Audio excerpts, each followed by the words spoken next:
할렐루야. 2월 12일입니다. 매일 성경 말씀 묵상 주님의 이름으로 시작합니다.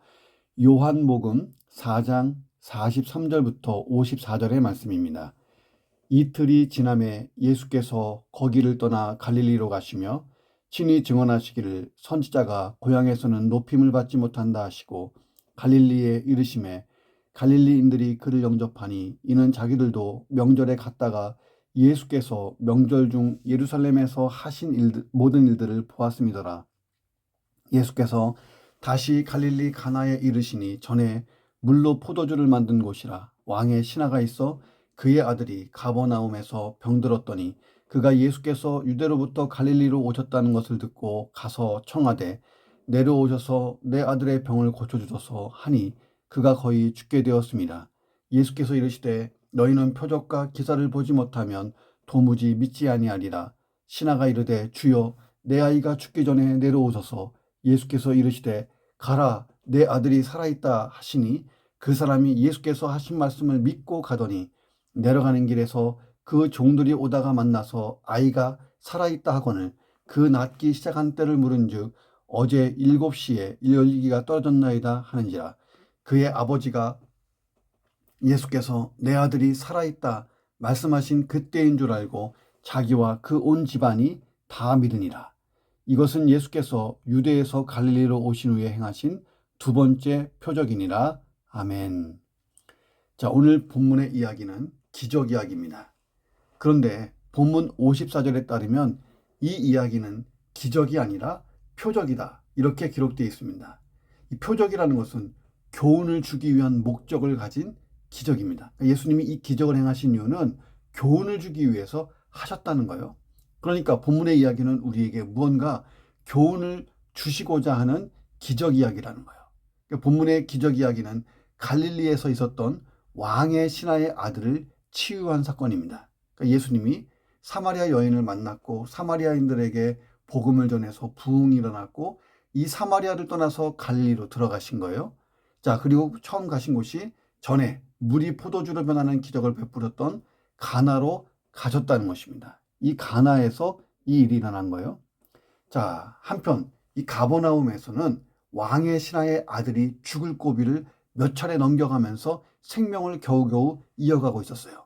이 왕의 신하가 예수님이 유대 땅 예루살렘 쪽에 있다가 갈릴리로 오셨다는 소식을 듣고 예수님을 만나서 아들을 살려달라고 간청을 합니다. 본문은 왕의 신하를 통해서 한 사람의 믿음이 어떻게 성장할 수 있는지를 보여주고 있어요. 왕의 신하의 믿음이 성장하는 과정을 보면 우리가 어떻게 믿음이 성장할 수 있을까? 기적을 경험하는 그런 믿음은 어떤 믿음일까? 하는 것을 보게 됩니다. 자, 본문을 묵상합니다. 첫 번째, 주님을 찾는 믿음이 있어야 기적을 경험한다는 거예요. 주님을 찾는 믿음. 오늘 본문의 왕의 신하는 갈릴리 분봉왕이었던 헤롯 안티파스의 고위 관리였어요. 당당한 사회적 신분을 가지고 있었고 소위 특권의식으로 가득 찬 그런 특수층 사람입니다. 사실 이런 사람일수록 자신의 특권, 신분, 부귀 때문에 신앙생활에서 멀리 떨어져 있기가 딱 좋잖아요. 당시 예수님은 별 관심을 받지 못하는 나사렛 출신 목수로 알려져 있습니다. 자, 예수님의 이름이 그리 널리 알려지지 않던 그런 때예요. 자, 유대 사회에서 공인된 랍비 계열에도 속하지 못한 사람이었습니다. 자, 그러므로 이 왕의 신하가 예수님을 가까이서 만날 확률은 매우 적었어요. 자, 그런데 그가 일개의 젊은 예언자라고 알려진 예수를 찾아와 무릎을 꿇고 자기의 사정을 호소하고 있었습니다. 자, 무엇이 이런 상황을 만들었어요? 그것은 그에게 찾아온 고난, 아들의 죽음을 넘나드는 그런 질병 때문이었습니다. 자, 그는 이 고난으로 인해서 예수님을 찾았어요. 그의 아들이 오랫동안 병을 앓았는데 인술로는 치료 불가능한 상태가 되었기 때문입니다. 47절에 보니까 이 아들의 상태가 절망적이에요. 점점 죽어가고 있었다라고 기록되어 있습니다. 자, 그에게 이 아들은 너무나 소중했을 거 아니에요. 그래서 아들의 병을 치료하기 위해 백방으로 뛰어다녔을 것입니다. 자, 그런데 모든 치료가 소용이 없고 이제 모든 것을 포기하고 절망하고 있을 때에 예수에 대한 소문을 들은 거예요. 예수가 유대 땅에서 엄청난 기적과 이적을 표적을 보이고 하나님 말씀을 전하고 수많은 질병을 고치고 막 이런 소식이 갈릴리로 막 갈릴리로 막 전파되고 있는데 그 예수가 유대로부터 갈릴리로 오셨다는 소문을 가버나움에서 듣고 자, 이 아버지가 가나까지 예수를 만나기 위해서 달려간 거예요. 자, 성경은 이 왕의 신하가 예수님에 대한 어떤 지식을 가지고 있었는지 그리고 얼마나 예수를 잘 알고 있었는지 이거에 대해서는 침묵하고 있어요. 그런데 한 가지 분명한 게 뭐예요? 그가 예수께로 나가는 게 내가 마지막으로 살 길이다. 내 아들이 살 수 있는 마지막 유일한 길이다. 이거 하나만 붙들고 간 거예요. 그래서 그는 가버나움에서 가나까지 무려 34km를 달려간 거예요. 자, 지금 자기 신분이 뭐예요? 왕의 신하잖아요. 이 바빠요. 얼마나 공무가 많겠어요. 근데 이 바쁜 공무 다 내려놓고 만사 제쳐두고 사표쓸 각오하고 근무지를 이탈해서 예수를 향해서 달려간 거예요. 죽을 병에 걸린 내 아들 반드시 살리고자 하는 아버지의 심정, 갈급하고 절박한 이 심정이 어떤 것인지를 보여주는 대목이잖아요. 자, 우리가 인생에 고난이 찾아오면요. 이 사람들은 보통 두 가지 중에 한 가지로 반응을 보여요. 어떤 사람은 이 고난이 왔을 때 매우 강팍해집니다. 그리고 하나님을 향해서 오히려 마음을 닫아버려요. 하나님 왜 그래요? 왜 나만 그래요? 하나님 그럴 수 있어요? 이러면서 오히려 하나님에 대해서 시큰둥해지고 마음을 닫아요. 자, 그런데 어떤 사람은 고난이 찾아왔을 때 매우 겸손해집니다. 이 고난을 통해서 나는 피조물이요, 연약한 인간이고 죄인이라는 사실, 별 수 없는 인간임을 인정하고 주님 앞에 엎드립니다. 자, 그리고 창조주 하나님의 은혜와 도움을 구해요. 자, 이런 사람에게 이 고난이 주님을 만나는 기회가 돼요. 그 고난 때문에 믿음이 생겼잖아요. 왕의 신하는 정말 무소불위의 권력을 가지고 잘 먹고 잘 살고 상류층, 특권층 얼마나 부귀영화를 누릴 수 있어요. 자, 그런데 아들의 그 죽음을 넘넘드는 그런 질병 때문에 이 고난이 그가 예수를 만나서 믿음을 가지게 되는, 예수를 향한 믿음을 가지게 되는 기회로 작동됐다는 거예요. 나사렛 예수, 그분이 누구이든지 나사렛 출신이든지 이게 중요한 게 아니에요. 그분이라면 내 아들을 살릴 수 있다. 이분에게 마지막 희망을 건 거예요. 믿음이 있었다는 거예요. 그 어떤 인간의 노력도 아들을 살릴 수 없다는 한계에 부딪혔을 때에 예수가 최후의 희망이 된 거예요. 아들이 질병에 걸리지 않았더라면 그는 예수를 찾지 않았을 거예요. 그런데 아들이 생사를 오가니까 그가 예수에 대한 소문을 듣자마자 믿음으로 그냥 달려간 거예요. 그래서 고난은 우리가 주님을 적극적으로 찾도록 인도합니다.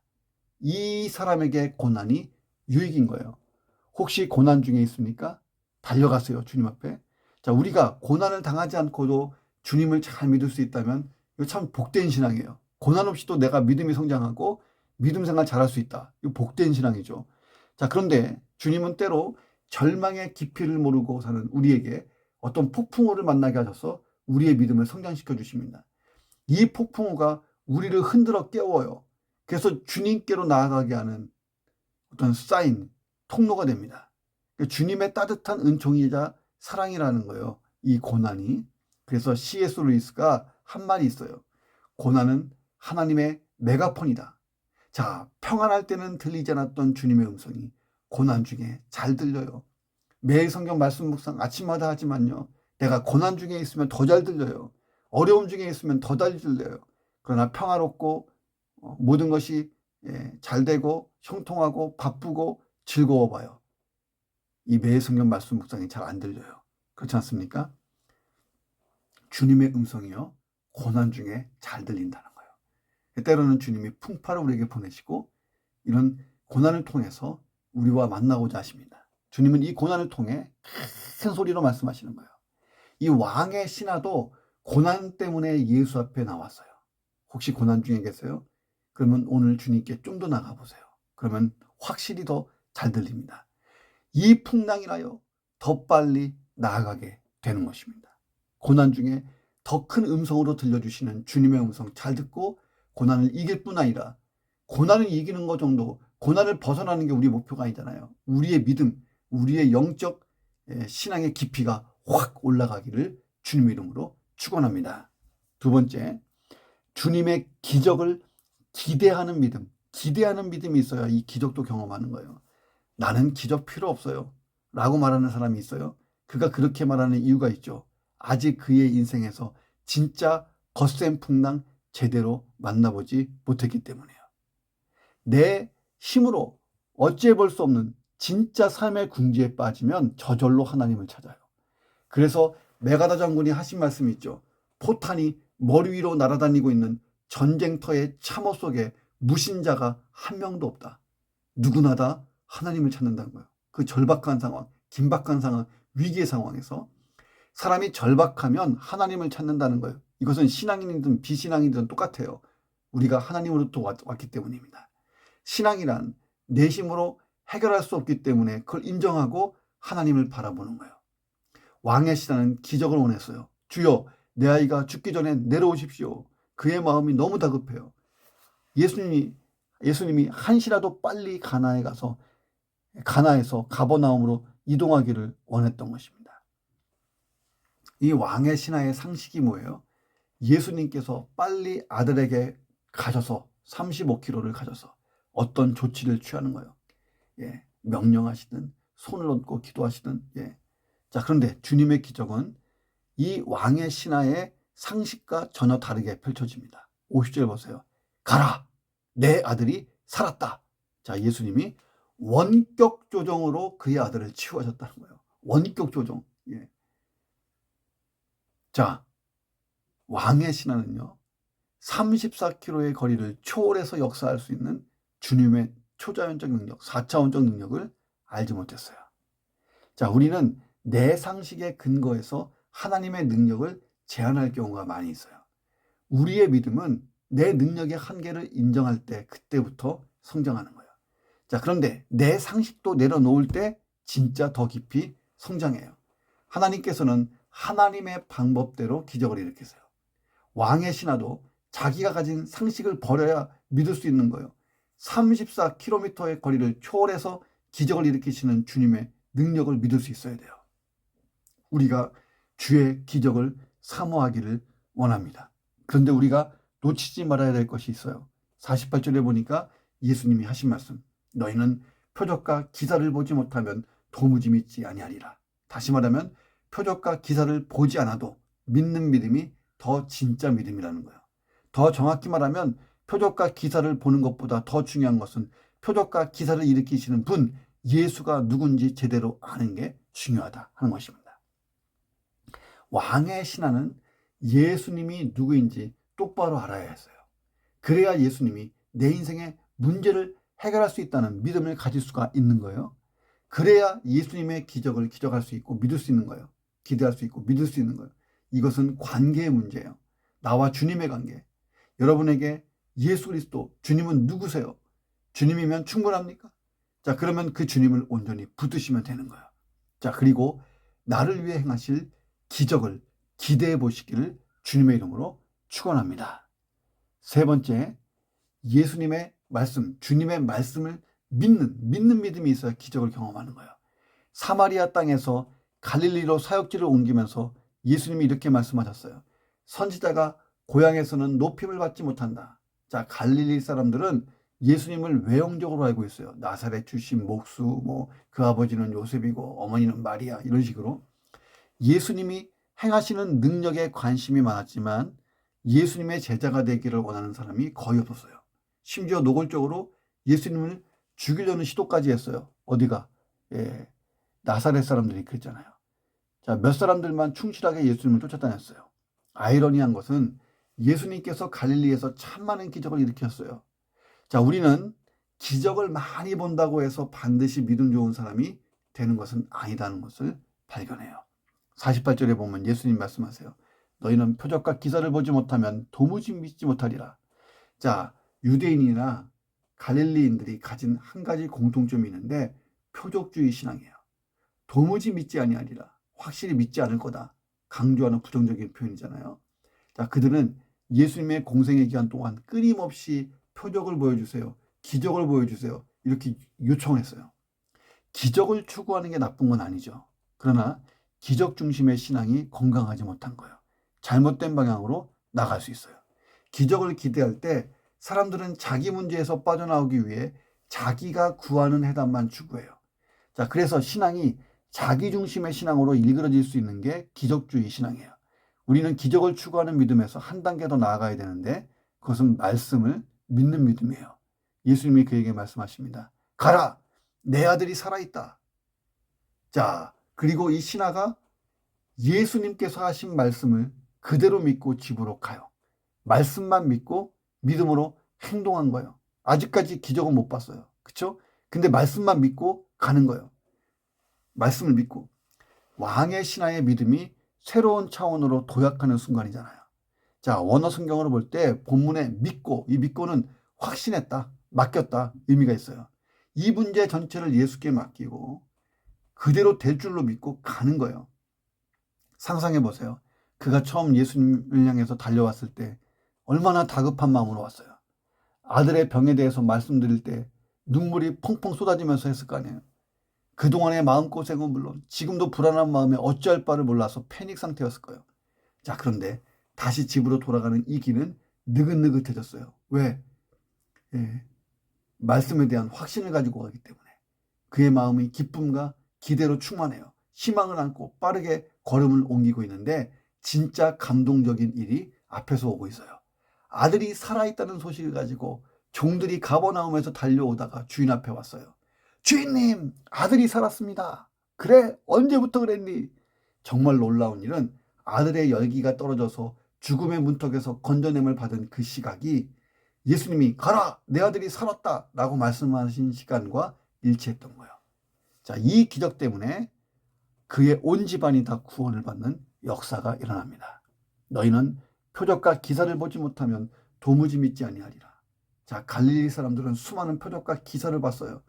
자, 그런데 일부만 믿음을 가졌어요. 표적을 보고 난 뒤에 일부가 믿음을 가진 거예요.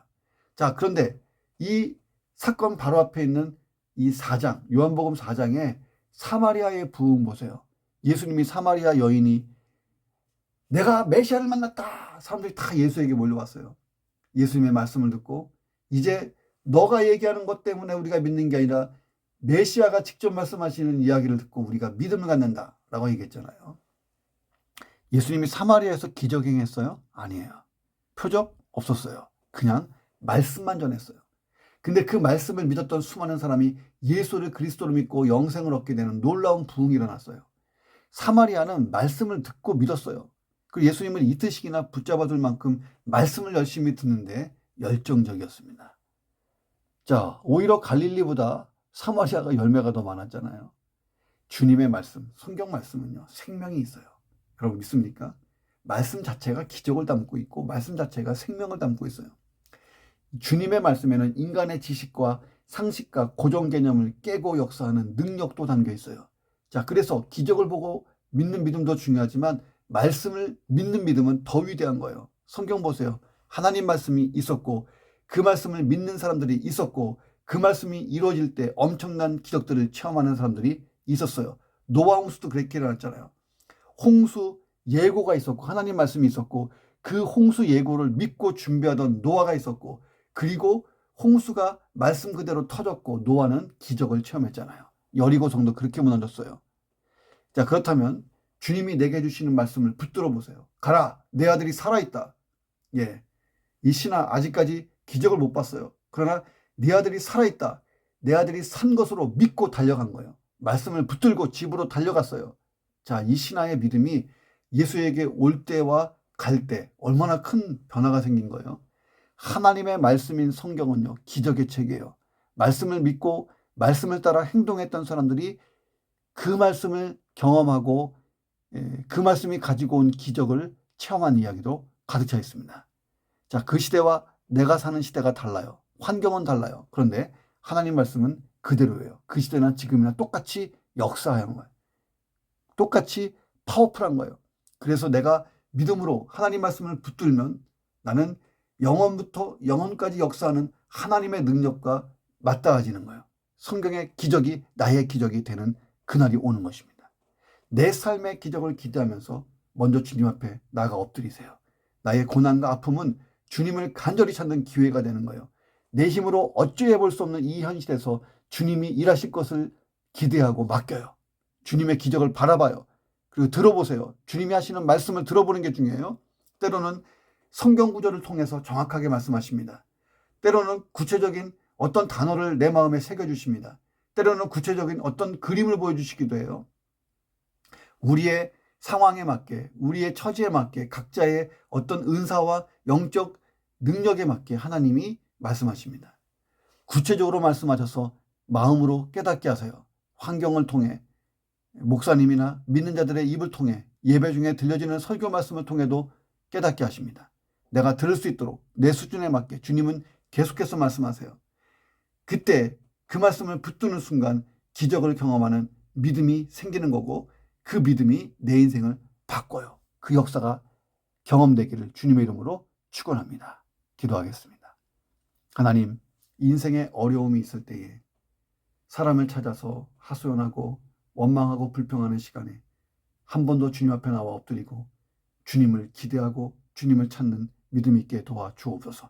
내 인생을 향한 주님의 기적을 기대하고 주님이 하실 것을 믿고 문제의 해결자이신 주님께 기대하고 맡기는 믿음 갖게 도와주옵소서. 그리고 폭풍 속에서, 환난과 풍파 속에서 더 분명히 말씀하시는 인생의 메가폰 같은 큰 음성이 들리는 그 주님의 말씀을 들을 수 있는 믿음 갖게 하시고, 들린 말씀 붙들고 그 말씀을 믿고 의지하며 거친 풍랑을 향해 나아갈 때에 풍랑이 잔잔해지고 내 인생이 변화되는 놀라운 은혜를 맛보게 도와 주옵소서.